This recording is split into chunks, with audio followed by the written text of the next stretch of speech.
শিক্ষক সমাজের উপরে এই যে লাথিটা পড়লো, এটা শিক্ষক সমাজের উপরে নয়, এটা শিক্ষার উপরে লাথি।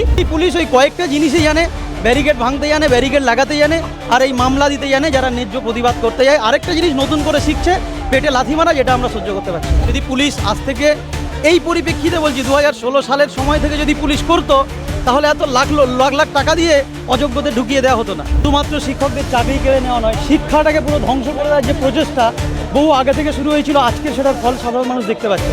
এই ন্যায়ের পথে আন্দোলনে যতক্ষণ না এদের ন্যায্য অধিকার পরিষ্কারভাবে লিখিতভাবে যেভাবে দেওয়া দরকার, যতক্ষণ না দেবে ততক্ষণ শিক্ষক সমাজ রাস্তায় আছে, সাধারণ মানুষ রাস্তায় আছে, আমরাও জুনিয়র ডাক্তারের পক্ষ থেকে সঙ্গে আছি।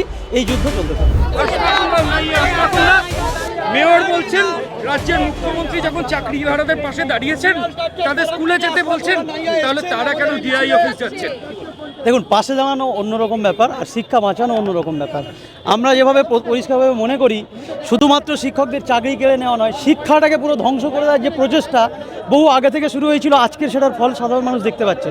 আজকে যারা যোগ্য তাদের, গতকাল আমি শুনলাম বন্ধু এরা বলছিলেন যে 10 বার 20 বার 25 বার করে ভেরিফিকেশন করার পরেও কি ইয়ারকি মারছে নাকি এরা, যে একটা জায়গা থেকে তারা নিজেদের যোগ্যতার প্রমাণ কতবার দিতে হবে তাদেরকে।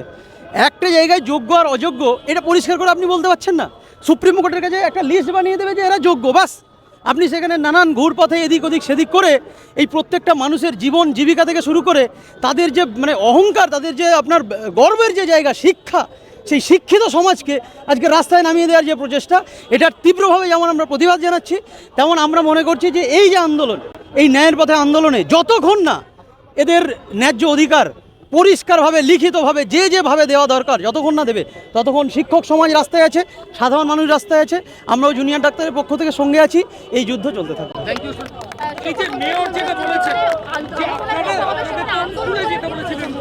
দেখুন, মেয়রটা এখানে একদমই ম্যাটার করে না।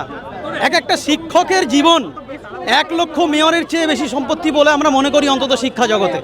সেখানে একজন মেয়রকে অনেক শিক্ষামন্ত্রী, মেয়র, রেসপেক্টেবল যারা সাংবিধানিক পদ হোল্ড করে বসে আছে, তাদের দায়িত্ব নিয়ে কথা বলতে হবে যে এই ব্যক্তিগুলোর জীবিকা, জীবন এবং তাদের যে শিক্ষার অহংকার, গর্ব, সেটা কিভাবে বাঁচানোয় সেটার রাস্তা তৈরি করুন। এই ওর ঘাড়ে দোষ, সে তার ঘাড়ে দোষ দিয়ে এই জিনিসগুলোকে আর 1 সেকেন্ডের জন্য আমরা আগে বাড়তে দেব না। এটা বাংলার মানুষ, বাংলার সমাজ দেখছে, শিক্ষা সমাজ, শিক্ষিত সমাজ এবং শিক্ষক যাদের থেকে পড়াশোনা করেছি বলে আজকে আমি ডাক্তার হতে পেরেছি, যাদের থেকে পড়াশোনা করেছি বলে আপনাদের মতো মিডিয়া বন্ধুরা সাংবাদিক হতে পেরেছেন। তাহলে শিক্ষক সমাজের উপরে এই যে লাথিটা পড়লো, এটা শিক্ষক সমাজের উপরে নয়, এটা শিক্ষার উপরে লাথি। তাই আমরা দল মত, আমি বলবো প্রত্যেকটা পলিটিক্যাল পার্টি সব রাজনীতি ছেড়ে দিয়ে আপনারা রাস্তায় নামুন, শিক্ষকদের পাশে দাঁড়ান, যোগ্য শিক্ষকদের পাশে দাঁড়ান। একটা জিনিস সেটা হচ্ছে, গতকালের ঘটনার পরে পুলিশ এই যারা গেছিল টিচাররা, তাদের বিরুদ্ধে মামলা করেছে।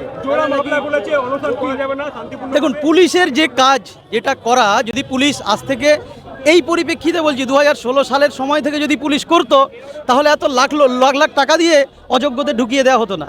পুলিশ যদি পুলিশের কাজটা করতো, তাহলে নেতাগিরি 2 নম্বরই করার পরেও প্রকাশ্যে বলতে পারতো না যে চাকরি আমি এদেরকে দেবো, ওদেরকে দেবো।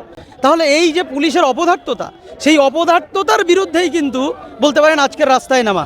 আর সেই পুলিশ ওই কয়েকটা জিনিসই জানে, ব্যারিকেড ভাঙতে জানে, ব্যারিকেড লাগাতে জানে, আর এই মামলা দিতে জানে যারা ন্যায্য প্রতিবাদ করতে যায়। আরেকটা জিনিস নতুন করে শিখছে, পেটে লাথি মারা, যেটা আমরা সহ্য করতে পারছি না। এবং তোমাদের বাড়ি গিয়ে আমরা দেখেছিলাম যে ওদিকে যে পুলিশকে বারবার করে তোমাদের বাড়ি যেতে এবং সেখানে গিয়েও কোথাও গিয়ে হেনস্থার সম্মুখীন হতে, তোমরা ওটা একটা আলাদা পার্ট। আমরা আবার বলছি, আজকের ভয়ানক যে পরিস্থিতি, একজন ব্যক্তিগতভাবে হেনস্থা করা, কাউকে করা, সেই জায়গাটার চেয়ে অনেক বেশি ঊর্ধ্বে উঠে আজকের আমাদেরকে ভাবতে হবে যে 26,000-এর মধ্যে আপনি ভাবুন 19 থেকে 20,000 শিক্ষক, যারা একটা শিক্ষক আরও 500 জন ছাত্রকে পড়াতে পারত।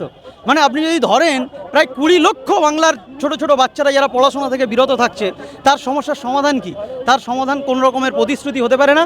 তার সমাধান অফিসিয়ালি যা করা যায়, যোগ্যদের লিস্ট সুপ্রিম কোর্টে প্রডিউস থেকে শুরু করে ডিআই অফিস থেকে অর্ডার বার করে যেভাবে আমি আইনের ব্যাপারটাও তো বুঝি না, যতক্ষণ না এই শিক্ষক সমাজের যে সম্মানটা পুনর্বহাল হবে, ততক্ষণ না পর্যন্ত আন্দোলন চলবে। বাংলা হান্টের আরও খবর দেখতে নজর রাখুন। বাংলা খবর মানেই বাংলা হান্ট।